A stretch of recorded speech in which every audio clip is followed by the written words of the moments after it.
Buenas tardes con todos. ¿Cómo les va? ¿Se me escucha bien? Buenas tardes, dije si se lo escucho. Perfecto, vea.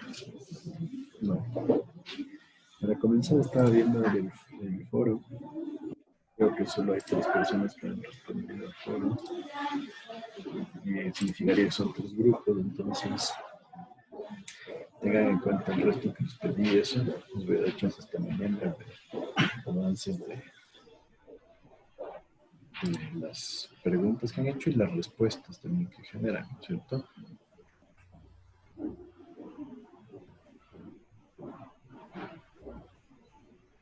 Perfecto, veo un comentario de la carga neta positiva de succión.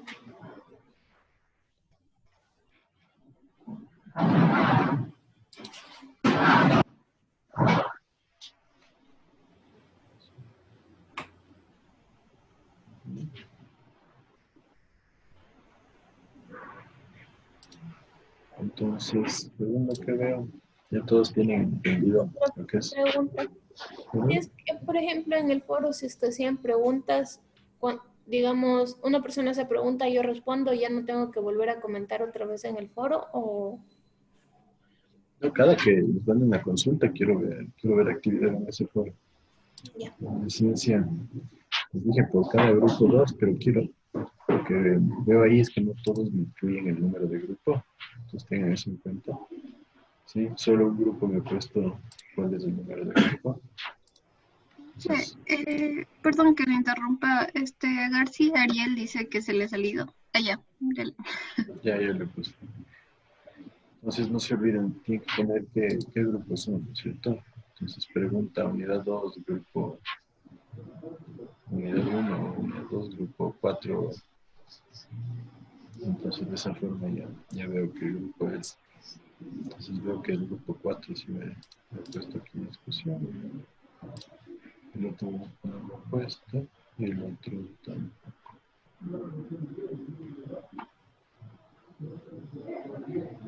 Entonces quiero un poco más desarrollados también los posts, ¿no es cierto? Menos el del libro, que es un poco simple. Quiero ver qué dudas se les presenta. Por ejemplo, en la conclusión del grupo es tanto, mejoren un poco también, ¿no? Enfocado a qué problemas se pueden dar, o preguntas que tengan ustedes, cosas que no les queden claras, también trabajémoslo a través del foro. Entonces, habiendo dicho eso, estamos todos claros de lo que es la cavitación, la carga neta positiva de succión disponible, la carga neta positiva de succión requerida. ¿Qué me dicen?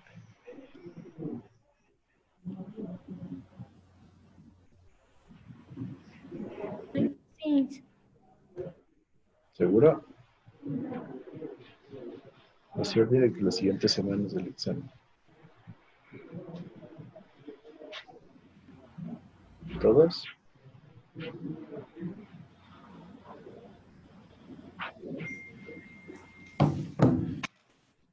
Bueno, vamos a continuar entonces con la lista. Está Brandon Aguilar. Presente. Bernardo Aldea. Presente. Nicole Andrade. Presente. Andrés Vaquero. Presente.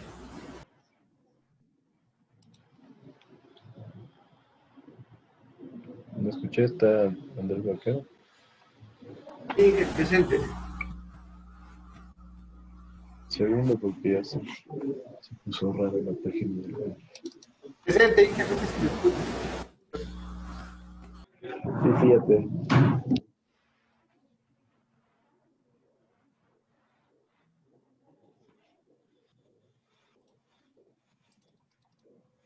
Sí. Fabricio Barreno. Presente.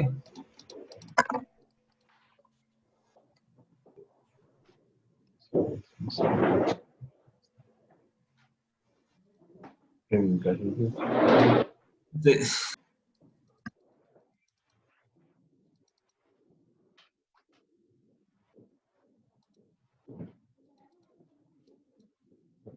muy lento el baño. Me parece que mejor continuamos con la clase. parece que estoy con algún problema y después les tomo la lista.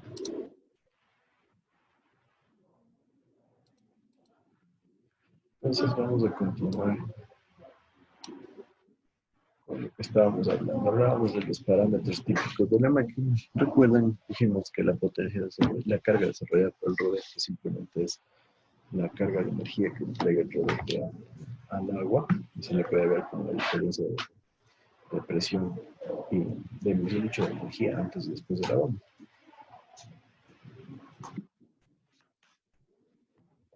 Vamos a ver parámetros típicos que se les conocen. En la máquina, empezamos con la potencia unitaria, que también se conoce como energía específica o densidad de energía.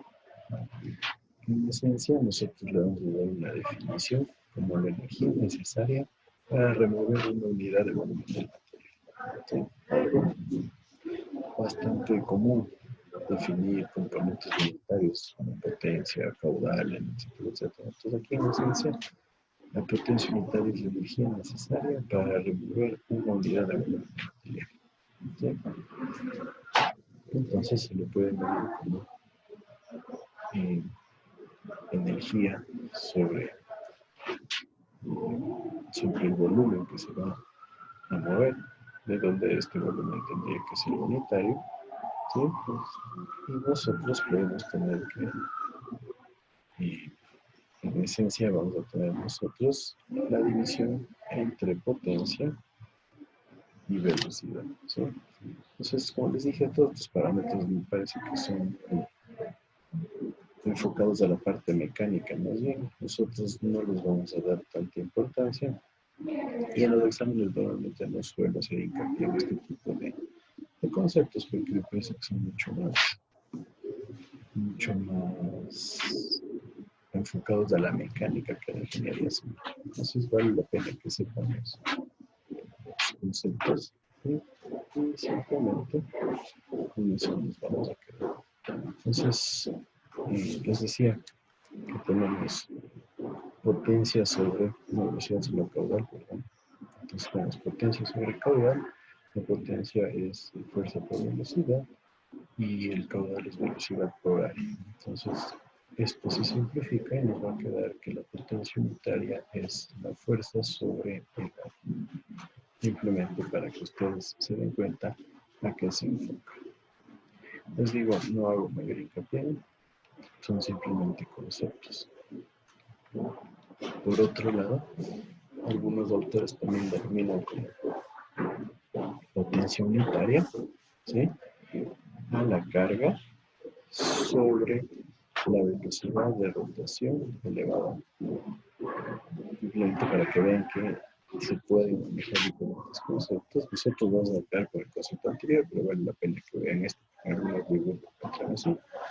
Lo mismo, el caudal unitario se define como el caudal que vamos a tener sobre la velocidad de rotación del impulsor, y la altura unitaria es la carga sobre el cuadrado de la velocidad de rotación del motor. Entonces, en esencia, esto viene relacionado con las leyes de afinidad que nosotros veíamos. Son conceptos relacionados, ¿sí?, que nos sirven para darnos cuenta del funcionamiento de la máquina hidráulica, como les digo, mucho más enfocado a la mecánica.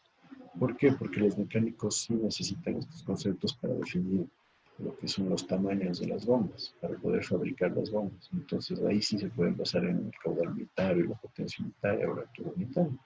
De esta forma pueden trabajar en función de qué tan grande debería ser el rodete, por ende a qué velocidad va a girar el rodete para llevar tanto caudal, por ejemplo. Pero para nuestro campo simplemente vale hacerlo como un recordatorio. Sí, aquí les he enfocado lo que es también la potencia unitaria y cómo desde el punto mecánico se lo utiliza en función de lo que es la velocidad de rotación del motor y lo que es, como mencionamos, el caudal unitario. Entonces, el caudal unitario y la altura de carga unitaria nos genera una gráfica de este tipo, ¿sí?, y se puede hacer una relación con lo que es la potencia unitaria que tenemos acá. Entonces, simplemente esto es para indicarles cómo desde el punto de vista mecánico sí se pueden relacionar todos estos conceptos, aunque desde el punto de vista civil realmente no es algo demasiado importante, al menos para mí. Y la velocidad específica, este concepto es un poco más utilizado, ¿sí? Nos dice que es el número de revoluciones de una bomba semejante geométricamente en todas sus partes y dimensionada de tal manera que cuando lleve a 1 metro cúbico por segundo, lo eleve a 1 metro de altura. Entonces, esto es un concepto totalmente mecánico, donde nos dice que estamos viendo una bomba semejante para que eleve 1 metro cúbico a 1 metro de altura. La ecuación más típica que voy a encontrar para la velocidad específica es, la mayoría de libros lo pone como m sub s, debe ser igual a la velocidad de rotación en revoluciones por minuto por la raíz del caudal óptimo en el punto de máxima eficiencia. Ojo, este dato es importante, recuerden las líneas características en el punto de máxima eficiencia, cuál es el caudal, sobre la altura de diseño a la 3/4. Entonces, este dato también, nuevamente, es una forma de poder entender nosotros el funcionamiento mecánico de la bomba. Entonces, no vale hacer mucho hincapié ahí. En cuanto a la velocidad específica, muchas veces se le encuentra también con esta otra definición que nos dice la número de revoluciones que una bomba geométricamente semejante en todas sus partes a la bomba ejecutada, que sería la bomba de análisis, y se calcula en una impulsión de 1 metro que resulta en una potencia útil de 1 caballo de bomba. Entonces, si ven, es una definición, de dicho, similar, pero se enfoca a una potencia de 1 caballo de vapor y una impulsión de 1 metro. Mientras que en la anterior definición nos enfocábamos a un caudal de 1 metro cúbico por segundo elevado a una altura de 1 metro. Obviamente es un concepto diferente, entonces aquí tenemos que la ecuación varía, ¿sí? Entonces nos dice que aquí vamos a depender de la velocidad que tiene el flujo de agua con un caudal Q por el peso específico sobre 75. Entonces, como ven, es una ecuación totalmente diferente. Yo de las dos me parece mucho más común es la de acá. Entonces, simplemente para que lo tengan en cuenta. Y aquí la velocidad específica, como les decía, son criterios bastante mecánicos. Nos sirve para qué? Para clasificar los rodetes de las turbomáticas en función de cómo funciona y las proporciones que generan su funcionamiento. Entonces, si ven, tienen velocidades específicas en rangos y de esta forma los ingenieros mecánicos pueden definir el tipo de bomba que podría ser funcional para esa velocidad específica. Entonces, es un concepto totalmente mecánico. ¿Sí? Entonces, aquí tenemos, por ejemplo, el uso de las velocidades específicas. Ya se empiezan a generar ecuaciones para cualquier tipo de bomba, dependiendo de su funcionamiento. Entonces, eso es lo que quería que vean. ¿Sí? Aquí está la ecuación de velocidad específica que ya vimos, y en función de esa velocidad específica, nosotros podemos determinar el equipo de bombeo elegido. Como les digo, esto es mucho más mecánico que cualquier cosa, entonces me parece que es necesario.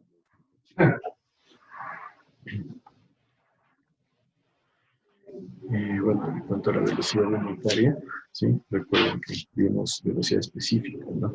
La velocidad unitaria, que es la m', se denomina como la velocidad específica sobre la raíz de la carga.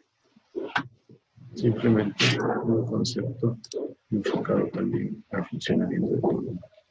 Entonces, como les digo, estos conceptos los revisamos un poquito rápidamente porque, como les mencionaba, no son totalmente enfocados a la ingeniería civil. Vale que los tengan a la mano, pero no me parece que es algo realmente relacionado a nuestro campo. Por eso tampoco lo suelo tomar como parte de los exámenes.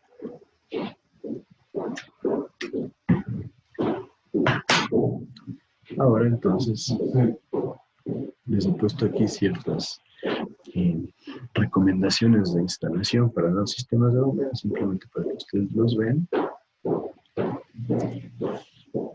Y aquí empezamos con lo que es el concepto de sumergencia. Sumergencia, vamos a definirla en primera instancia como una altura en la que vamos a tener el conducto sumergido. Entonces, el concepto más básico de sumergencia viene relacionado a esto. ¿A qué altura tiene que estar la boca de la succión de la bomba? ¿Sí? Bajo el nivel de agua. ¿Recuerdan que vimos una recomendación? ¿Alguien se acuerda a qué altura debería estar? ¿Sí podría repetir lo que era sumergencia, por favor? Es una altura de agua en donde nosotros, en su definición más básica, la vemos como la altura que tenemos desde la boca para la captación a succión de la bomba, ¿sí? Donde la bomba chupa el agua, hasta el nivel de agua en el sistema. ¿Se acuerdan que vimos unas recomendaciones? ¿Cuál era la recomendación para esta altura?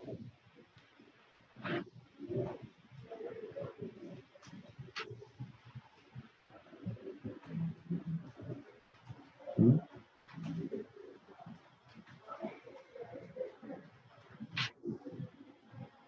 ¿Qué me dice Mauricio Barreno?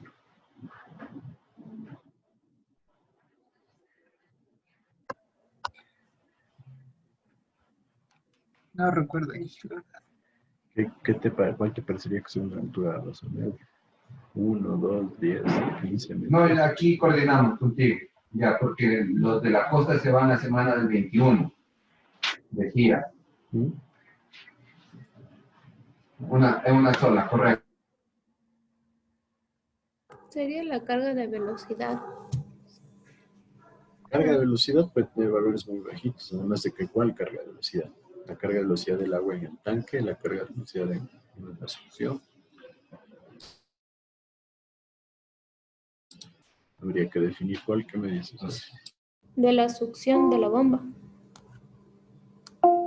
De la succión de la bomba. A ver, supongamos que tengamos en la succión una velocidad alta de 2 metros por segundo. ¿Cuánto nos daría ahí la carga de velocidad?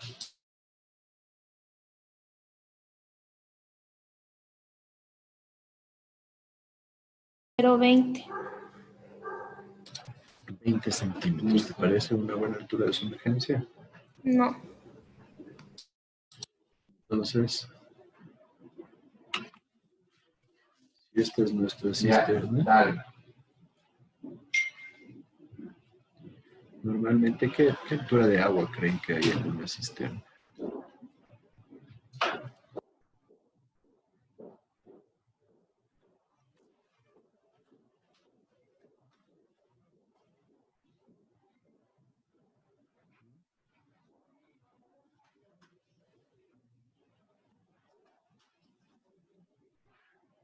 De unos 2 metros por ahí.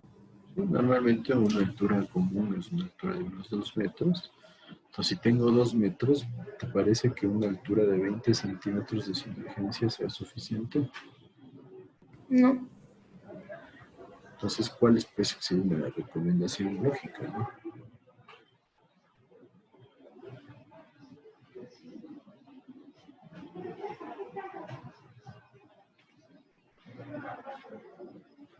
¿Cómo dice?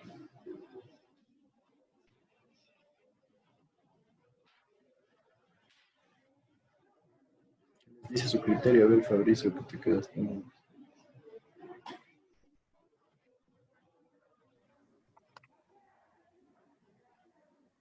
Creo que no sería suficiente. ¿Cuánto sería suficiente para ti?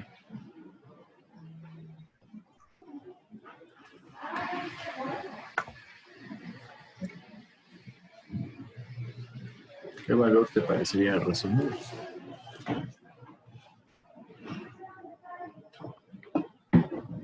Tienes una cisterna pequeña y el maestro te dice, ingeniero, ¿a qué profundidad le dejo la entrada de agua de la bomba. ¿Qué le dirías? Sería 1 metro. Me dice 1 metro, ¿por qué piensas 1 metro?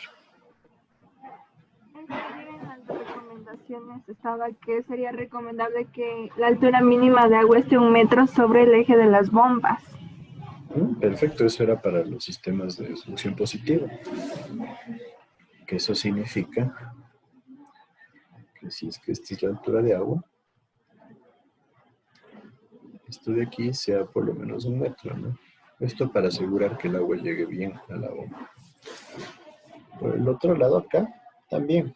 Sí, normalmente los autores recomiendan por lo menos 50 centímetros, preferiblemente 1 metro. ¿Sí? Obviamente depende de la altura de la bomba. Si es que esta es la cisterna y tiene 2 metros de alto, yo les diría que tratemos de dejarlo abajo. Realmente, por lo menos a unos, si pueden, a 1,50 m sería lo ideal. De forma que se aproveche el volumen de agua, porque toda la cantidad de agua que se encuentre bajo la toma de succión se le considera un volumen muerto. Eso significa que es un volumen de agua que no vamos a poder utilizar. ¿Sí está claro eso? Entonces, si ustedes me dicen tienen 2 metros de altura y le dejan a 75 centímetros, todito esto va a ser un volumen muerto. Entonces, los criterios también tienen que profundizarse ahí. ¿Sí? Tampoco vale la pena que vaya muy apegado al suelo, porque en el suelo se van a acumular sedimentos, ¿sí? Y estos sedimentos, si están muy cerca de la toma succión, se pueden meter a la toma succión y eso puede ser un problema. ¿Sí está claro eso? Volumen muerto dijo que era todo lo que estaba debajo del nivel de sumergencia. Claro, porque ese no lo puedes utilizar.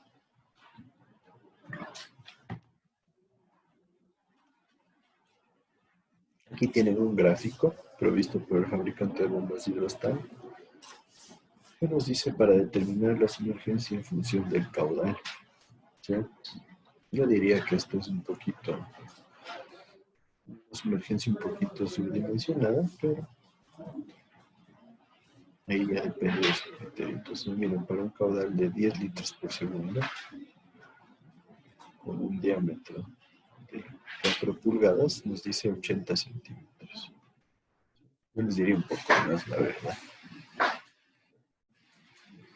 Bien, para 20 litros por segundo, con 10 pulgadas, más o menos 50 centímetros. Yo también les diría un poco más, porque solo el conducto de 10 pulgadas ya son 25 centímetros. Entonces, podría ser demasiado caudal. También, claro que obviamente este conducto de 10 pulgadas va de la mano con un reservorio probablemente. Entonces nosotros tendríamos que hacer un análisis acerca de en cuánto tiempo se va a vaciar esa altura, ¿no? Si son 50 centímetros por un reservorio de pongamos 5.000 metros cúbicos, entonces ya no va a vaciarse tan rápido, entonces sí nos va a permitir tener un tiempo de trabajo. ¿Sí me entiende con eso? Nosotros aquí vamos a determinar el tiempo de vaciado, entonces solo nos deben unidades. Pero algo de tiempo de vaciado ustedes ya han visto en su materia de hidráulica general. Pero sí me van siguiendo con esto. Muchas veces los autores prefieren definir sumergencia mínima de 1 metro, simplemente por seguridad.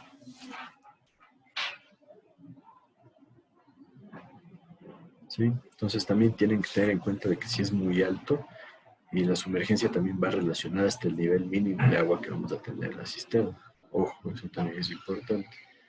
Entonces, ya cuando veamos los volúmenes de regulación, vamos a ver que nosotros tenemos volúmenes muertos, tenemos ahí los conductos y ahí tenemos el volumen de regulación. Entonces, en función del volumen mínimo, nosotros deberemos definir un volumen mínimo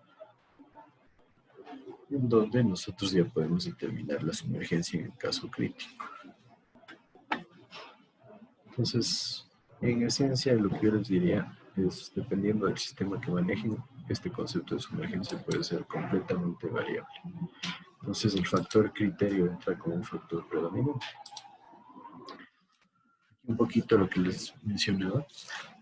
Y normalmente, si esta es mi bomba, un sistema de succión positiva, la toma de agua debería estar al lado contrario que el ingreso de agua.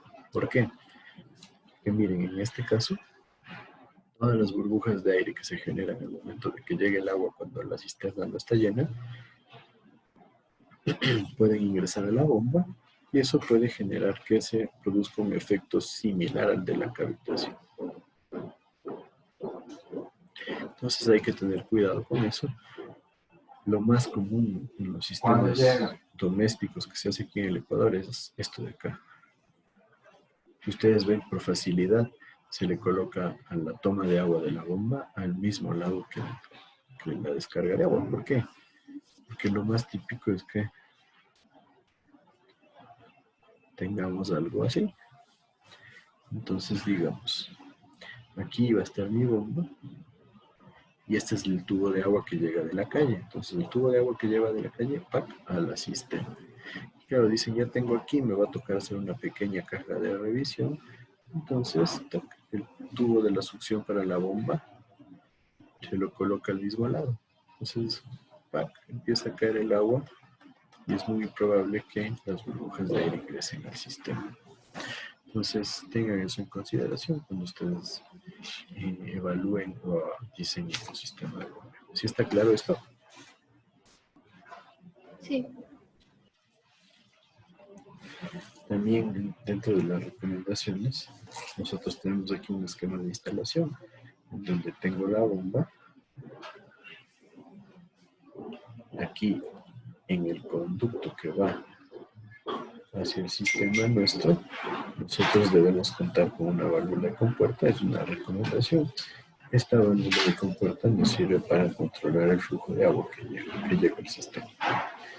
También en esta zona de acá se necesita una válvula de retención, que ya saben que es una válvula check, donde la válvula check no permite que el flujo de agua vuelva a la inversa. Entonces, de esta forma se protege el sistema también contra el golpe de ariete. Y después de la válvula check es bastante común que se encuentre otra compuerta en la cual, si nosotros queremos que ya no funcione la bomba, pues simplemente cerramos el paso del agua. Entonces, esta compuerta es la compuerta de cierre y esta de acá es una compuerta de control para el flujo de agua que va a la bomba. Entonces, si se va a dar mantenimiento a la bomba, nosotros debemos cerrar las dos válvulas. Aunque la que es totalmente necesaria de cerrar es la de acá abajo, porque acá tenemos la válvula de retención que nos da un apoyo adicional. ¿Sí? Tengan en cuenta que esta es una instalación con succión positiva. Entonces, en este caso no tenemos la posibilidad de, bueno, tenemos una mínima posibilidad de generación de cavitación. ¿Sí me siguen?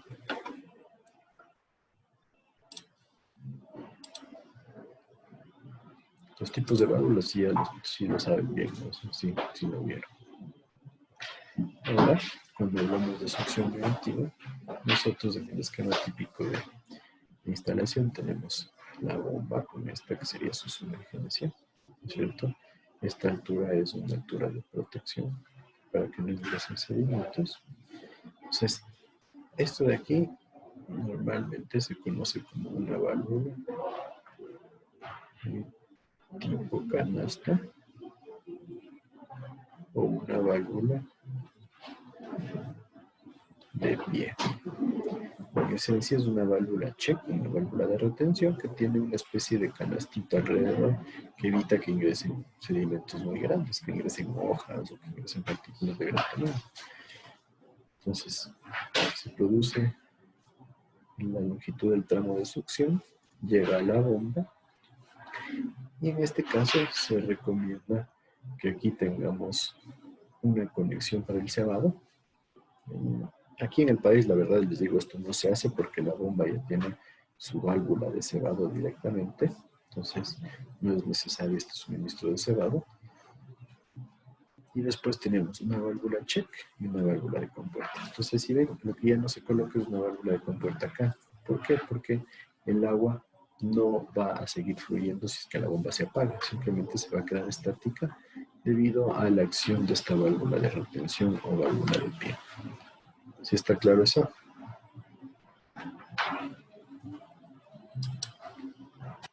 Sí. Entonces, ¿es recomendable esta conexión para cebado? Simplemente es una manguerita en donde se conectaría una manguera, más bien dicho, es una entrada donde se conectaría una manguera para llenar el sistema cuando se vaya a reiniciar su trabajo. Entonces, yo les diría es recomendable, pero la verdad no es algo que se haga. En esencia, si esta llave empieza a fallar, va a haber goteo aquí. Entonces, te puede volver un dolor de cabeza.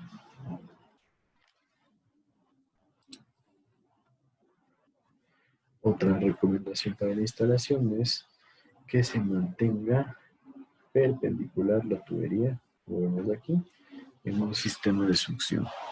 ¿Por qué? Porque si no se mantiene perpendicular, el peligro es que en esta zona de aquí se generen bolsas de aire. ¿Qué creen que pueda pasar si se generan bolsas de aire en el conducto de succión? De absorber aire en la bomba. Bueno, en un caso crítico podría ir ese aire a la bomba, ¿sí? Pero normalmente, ¿qué va a pasar si se empieza a acumular aire? Porque recuerden que el aire tiende a estar en la parte superior.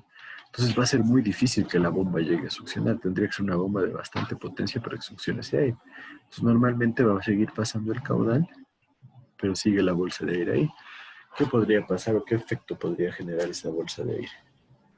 Aumento de pérdidas de una gran cantidad. Sí, podríamos decir de pérdidas, pero más bien yo te diría Correcto. una disminución de la eficiencia del sistema de bombeo. ¿Por qué disminuye la eficiencia? Porque primero la sección transversal, ¿sí? Disminuye.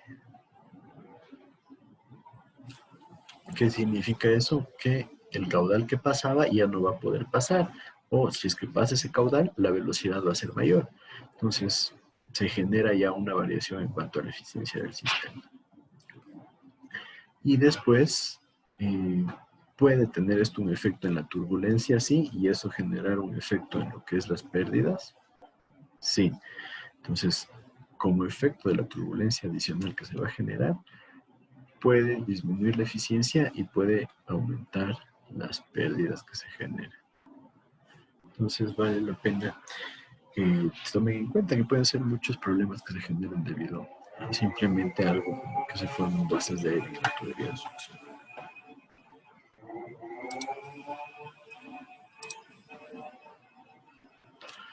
Por otro lado, también, si es que nosotros vamos a utilizar un sistema de bombeo como el que tenemos aquí, donde vamos a utilizar el agua, más o menos de acá, simplemente colocando un tubo para succionar agua, y este tubo va a tener un diámetro inicial mayor que el diámetro final. La recomendación es que el nivel superior de los dos conductos esté igual. ¿A qué me refiero? Que si es que hay cambio de sección transversal, el cambio se lo haga en la sección baja. ¿Por qué? Porque de esta forma, si empieza a funcionar el sistema de bombeo, no hay riesgo de que se generen las bolsas de aire que vemos acá. ¿Sí? Entonces es importante que ustedes vean, ¿sí?, que en este caso se pueden generar estas bolsas de aire porque si nosotros mandamos el tubo por sobre la lomita que tenemos acá, y ese tubo se queda estático, se va a vaciar el agua y simplemente vamos a tener un espacio de aire en la parte superior. Entonces, ese espacio de aire puede quedársenos en esta instalación ahí totalmente todo el tiempo. Entonces, lo mismo que dijimos antes. Un riesgo es que entre ese aire a la bomba, y como si es que se genera mucha presión, puede pasar el fenómeno tipo cavitación. Y, por otro lado, que se reduzca la sección transversal y eso genere variaciones en la velocidad. y también en la eficiencia. ¿Sí me sigue? Ya. Sí. Perfecto, entonces no se olviden, es preferible este esquema en donde se genera la conducción directa, excavándola sin secciones superiores para evitar la acumulación de aire. Y adicionalmente, si se hace una unión, que esa unión se la haga en la parte, más bien dicho, si se hace un cambio de sección, perdón, que este cambio de sección vaya en la parte baja del sistema para evitar acumulación de aire.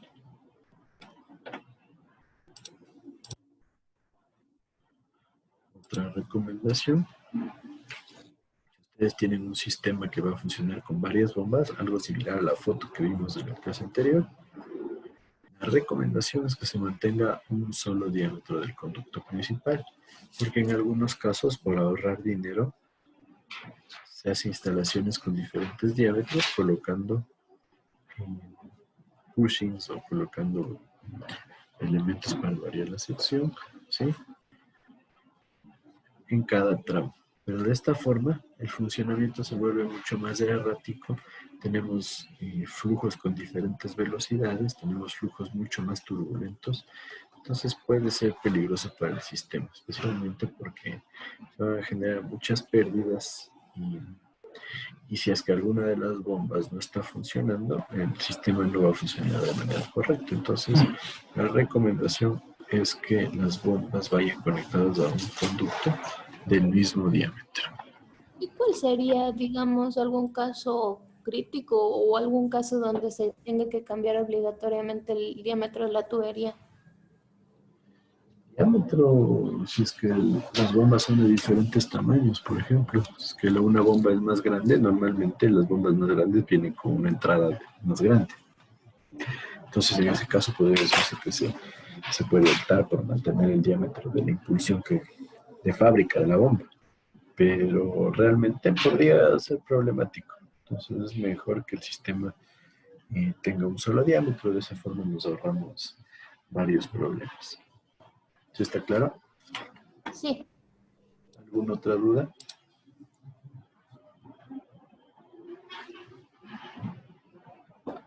Si no hay dudas, entonces hasta ahí sería la parte correspondiente a lo que son sistemas de bombeo directamente.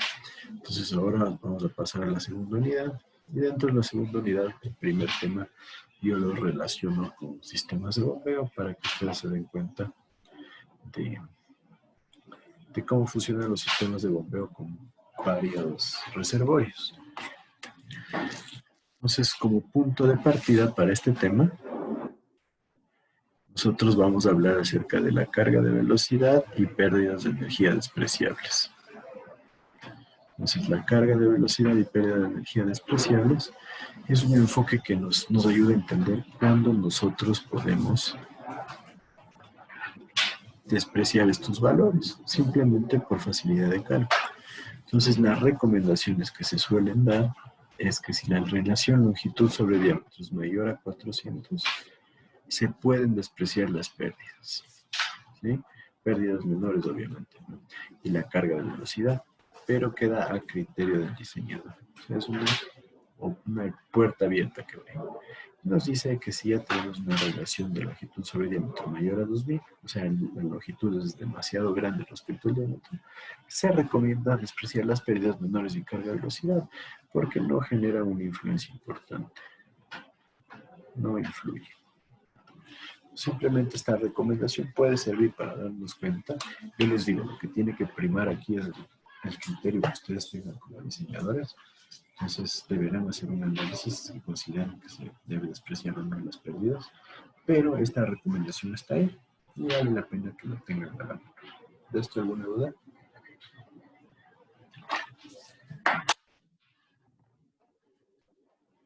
¿Nadie? ¿Está claro cómo se debería hacer? Entonces, si yo tengo una longitud de 3240 metros y un diámetro de 2 metros, ¿cuál sería la relación?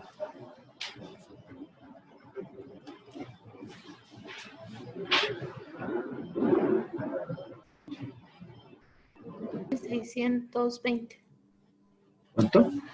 Es 3.240 dividido para 2, ¿verdad? Ajá, 1620. Oye, respeta. Entonces, estos 1620 están Son. cerca de 2000. Entonces, ya dependerá de su criterio si desprecian o no. La recomendación podría ser despreciar. ¿Sí? Entonces, si no se sienten seguros de despreciarlas, lo más lógico es que hagan una pequeña evaluación de las pérdidas que se pueden generar, ¿no es cierto? Como ya tienen la longitud, ya tienen el diámetro, recuerden, HF es igual a F por L sobre D, por caudal al cuadrado sobre área cuadrada por 2G. Entonces ustedes ya tienen diámetro, tienen longitud, tienen área, conocen la gravedad, el caudal. Para diseñar el sistema de bombeo deberían conocerlo. El factor de fricción depende del material. Entonces, en esencia, pueden determinar las pérdidas. Entonces, Inge, no lo vuelve muy complejo. ¿Me decían algo? sí, Inge, pero no se refiere directamente solo a las pérdidas menores, no por fricción, o las Sí, dos. no, las pérdidas menores. Sí, perdón. Ahorita simplemente les iba a hacer una relación más, no decirles eso. Sí. En esencia, las pérdidas por fricción las van a conocer. Me faltó lo último. Entonces, en función de este valor de pérdidas por fricción, ustedes ya van a poder tener una idea de qué tan altas son las pérdidas por fricción, y cuando ya tengan criterio, pueden despreciar las pérdidas menores. ¿Sí?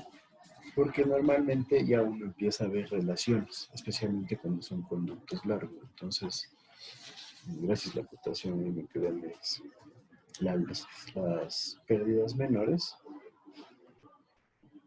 normalmente van a generar valores ya típicos cuando tengamos sistemas muy grandes. Si es que el sistema tiene una longitud muy grande, normalmente ya con experiencia se le puede tomar a las pérdidas menores como un porcentaje de las pérdidas por fricción. Entonces ya se puede sacar las pérdidas por fricción y darnos una idea. Sí, porque normalmente en conductos muy largos no tenemos demasiados accesorios. Lo más que tenemos son uniones para unir los conductos, que cuando son conductos muy grandes, las uniones se las hace con bridas, ¿no es cierto? Recuerdan que son las bridas, son los elementos que van conectados por un sistema de pernos, ¿sí? Y tienen un empaque. Entonces las pérdidas que se generan, las pérdidas menores que se generan en las bridas son muy pequeñitas, y después tenemos una cantidad mínima de accesorios que se va enfocada a lo que son válvulas, por ejemplo, si es que hay dispositivos para el control del golpe de ariete. Entonces ya uno puede tener un criterio en función de qué porcentaje serían las pérdidas menores en función de las pérdidas por fricción. Y con este cálculo nos podemos dar una idea, ¿sí? Que obviamente lo que buscamos nosotros es ahorrar tiempo para estar determinando las pérdidas menores que se van a generar en cada accesorio. Entonces, eso ya cuando se maneja un criterio va a ser mucho más fácil. Pero ya en la actualidad también, como tenemos la facilidad de utilizar programas ingenieriles que nos sirven para determinar el funcionamiento de los sistemas, realmente se vuelve mucho más fácil la utilización. Entonces simplemente se le puede calibrar el programa para que ya identifique el tipo de accesorio y las pérdidas que generaría. Entonces es una ayuda para el cálculo, sí. Tengan en cuenta que si se sienten inseguros, siempre la mejor opción es considerar las pérdidas.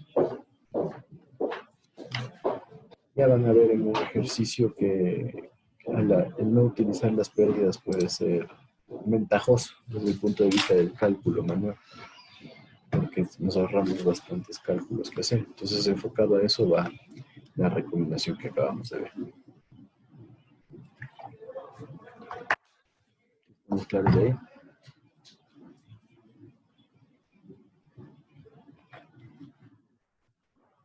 ¿Qué me dice?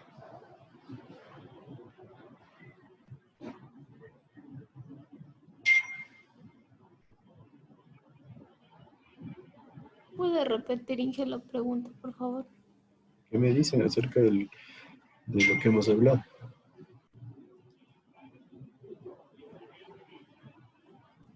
O sea que yo pienso que la mayoría de cosas está a criterio del diseñador. Bastante tenemos nosotros a criterio del diseñador, sí, obviamente. Entonces, el criterio es un factor importante, porque ustedes van a encontrar como criterios de los autores o criterios conceptuales bastante amplios.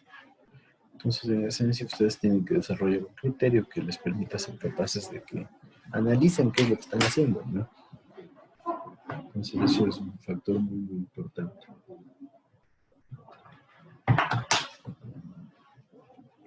¿Sí? ¿Algún otro comentario?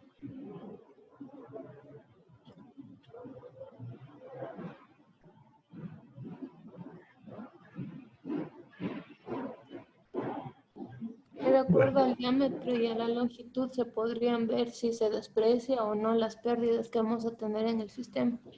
Exacto. Ya van a ver cómo eso sí puede generar diferencia. Especialmente en este caso y en el caso de los sifones invertidos que los veremos ya al final hemos dicho al inicio del capítulo número 4, con ustedes, me parece. Sí, 4. Que bueno, ahorita creo que aquí es cierto, me acabo de dar cuenta de una situación que no tenía planificada. Con ustedes, como se hizo el cambio de la malla curricular, la unidad 2 es la unidad de centrales hidroeléctricas, o sea, de las características hidráulicas de una central hidroeléctrica, y la unidad 3 es la unidad de presas. Entonces, dentro de la unidad de presas, el primer ítem va relacionado a reservorios. Entonces, yo prefería darle un análisis de los reservorios, sí, porque en esencia cuando se ve volúmenes de regulación ya vemos cómo funcionan los reservorios, ¿no? Las características que normalmente manejan, pero me parece que es interesante incluirle el análisis de los reservorios, tomando en cuenta si es que nosotros tenemos varios tanques o varios reservorios, cómo se puede comportar el sistema si yo incluyo una bomba.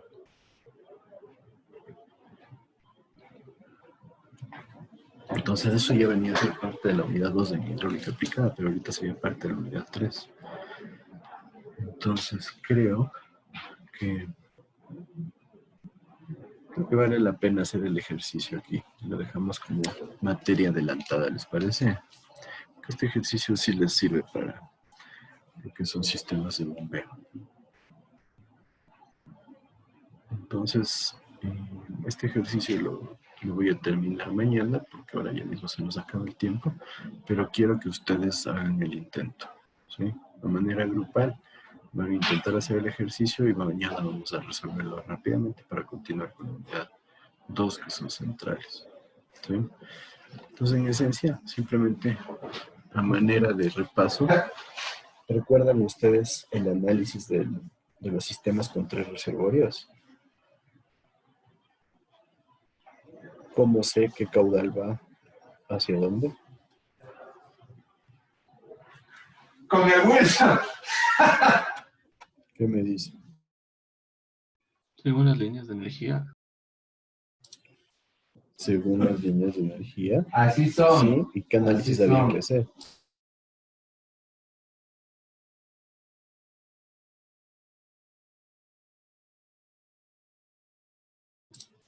¿Qué me dice? ¿Puede repetir, por favor? ¿Cuál era el análisis para determinar el sentido de los flujos en un sistema contra reservorios?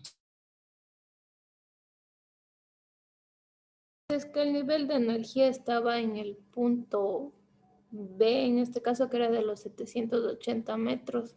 Se suponía que el caudal 1 es igual al caudal 3.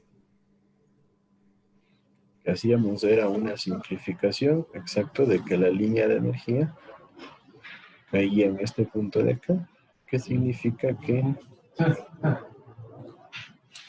este flujo de A bajaba, obviamente, porque es el punto más alto, Este flujo en C bajaba porque es el punto más bajo.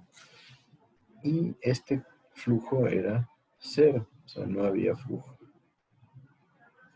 Entonces, ¿qué sucedía? Debíamos tener que el caudal 1 sea igual al caudal 3. Entonces, lo que hacíamos nosotros era generar las ecuaciones, porque si este era el punto de energía, nosotros podemos determinar las ecuaciones necesarias para, en función de las pérdidas y caudales, ¿no es cierto? Tenemos una ecuación, caudal 1 es igual a 3, la otra ecuación, que las pérdidas por fricción en 1 es igual al coeficiente C por el caudal 1, que las pérdidas por fricción en 3 es igual al coeficiente C de 1 y C3 por caudal 1 y caudal 3, ¿sí? Y entonces ya empezábamos a sacar incógnitas. Entonces después simplemente lo que nos faltaba era definir cuáles iban a ser las pérdidas, y teníamos que las pérdidas en 1 iban a ser 20 metros, y las pérdidas en 3 iban a ser 780 menos 30, menos 750, perdón, 30 metros. Este es 20 y este es 30. Entonces, en esencia, terminaba con 3 ecuaciones, con 3 incógnitas, y puedo determinar caudal 1 y caudal 3. Después comparo, y si caudal 1 es mayor a caudal 3, ¿qué significaba eso? Que sube en el tubería 2. Que la tubería 2 sube, o sea, va hacia Paquito, arriba, o que te Sí, que va hacia arriba. igual. Ya hablamos, Wilson. hacia arriba. Es que el caudal 1 es mayor al caudal 3. ¿Por qué? Porque este caudal 1 tiene que alimentar algo La más. mañana. Eso sería el caudal 2. Y si es que el caudal 1 es menor al caudal 3, lo contrario, ¿no es cierto? Que este caudal 3, como sale, necesita algo más que lo alimente, y debería ser el caudal 2. ¿Sí recuerdan todo esto? Más o menos. Revisen, porque esta materia ya la vieron y estoy seguro que revisaron estos ejercicios. Entonces, en función de esto, yo quiero hacer un análisis, ¿sí? No se olviden del nivel de energía, ¿no? Lo principal. El nivel de energía en el punto D, ¿sí? Que dijimos que si es que este nivel de energía en el punto D, si se despreciaban las cargas de velocidad, este nivel de energía iba a ser igual al nivel de presión. Entonces, todo eso ya lo vieron el anterior semestre, entonces yo se lo pongo como un recordatorio, ¿sí? Entonces, yo quiero que ustedes traten de hacer este ejercicio para mañana, donde tenemos un reservorio A con un nivel más 70, un punto de descarga C con un nivel más 50 y un reservorio B con un nivel más 10. Pero en el reservorio B yo tengo una bomba en el nivel más 7, ¿sí? Entonces, nosotros queremos determinar cuáles son los caudales en cada conducto. ¿Me siguen? Pues tengo un caudal, un conducto 1, un conducto 2 y un conducto 3, de donde aquí veo que tengo una fallita y no la he cambiado. Este es el que se queda, ¿no? Este sería el caudal 2 y este sería el caudal 3, para que no se haga el lío. Sí. Este diámetro de aquí es el diámetro mayor. Entonces, en esencia, yo quiero que ustedes me hagan el análisis en función del ejercicio de hidráulica general para estas características del conducto. Si es que el nivel de presión, que nosotros le vamos a dejar como nivel de energía, ¿sí? Porque no sabemos si vamos a despreciar las pérdidas, la carga de velocidad. Entonces, el nivel de energía en D sería igual a 60 metros, ¿sí? Que obviamente, para que tenga más lógica, perdón, pongámoslo así, estaría más o menos por aquí. Cosa de que esta línea de energía se comporta así.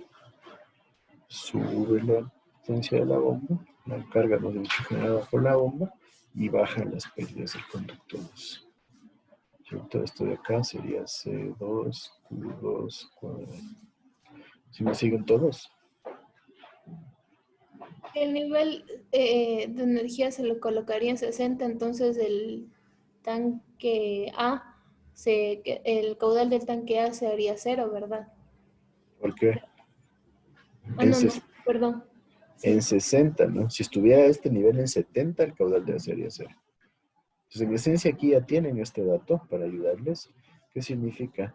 ¿Qué va a pasar con el flujo en 1? ¿Sube o baja? Baja. Baja de ley, ¿no es cierto? ¿Qué va a pasar con el flujo en 2? ¿Sube o baja? Tiene que subir por lo que está la bomba. Tiene que subir, sería una tontería que ustedes pongan una bomba y que el agua baje.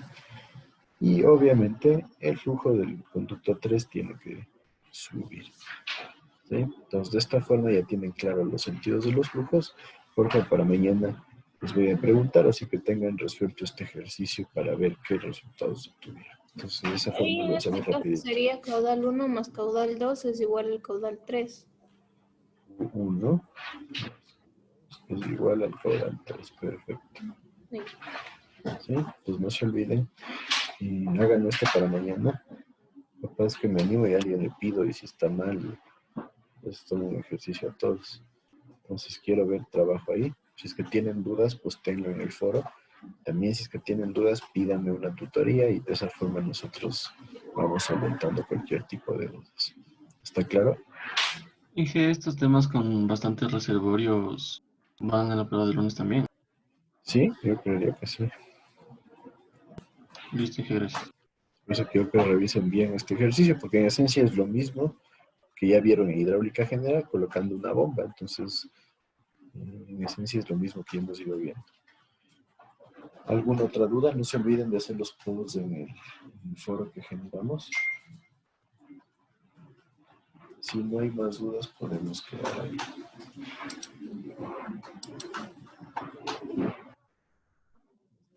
Buenas tardes.